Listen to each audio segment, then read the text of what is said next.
வான்ஃபிகு மிம்மா ரஸக்னாகும் மின் கப்லி அய்யஅதிக அஹதகுமுல் மௌத். உங்களில் ஒருவருக்கு மரணம் வருவதற்கு முன்பு உங்களுக்கு நாம் வழங்கியதிலிருந்து நீங்கள் செலவு செய்யுங்கள். ஒவ்வொரு மனிதனும் சொல்வான், லவ்லா அஹர்தனி இலா அஜலி கரீப், யா அல்லாஹ் எனக்கு நேரத்தை கொஞ்ச நேரம் பிற்படுத்த கூடாதா? அஸ்ஸதக, கண்டிப்பா நல்லமல் செய்வேன்.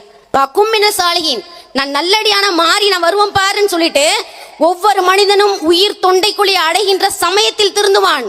திருந்தி நான் தர்மம் செய்யணும்னு நினைக்கும் பொழுது அல்லாஹ் கண்டிப்பாக ஒத்துக்கொள்ள மாட்டான்.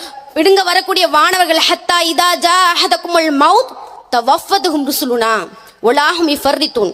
உங்களில் ஒருவருக்கு மரணம் வந்துவிட்டால் அவர்களுக்காக நியமிக்கப்பட்ட வானவர்கள் அவர்களுடைய உயிரை கைப்பற்றுவார்கள், சிறிதும் குறை வைக்க மாட்டார்கள். அல்லாஹ் ஏவியதை செய்வார்கள். நம்மளுடைய உயிர் தொண்டைக்குள்ளே அடைவதற்கு முன்பு தர்மம் செய்யணும். குறிப்பாக நபிகள் நாயகம் ஸல்லல்லாஹு அலைஹி வஸல்லம் அவர்கள் உபதேசம் செய்தது பெண்களுக்கு.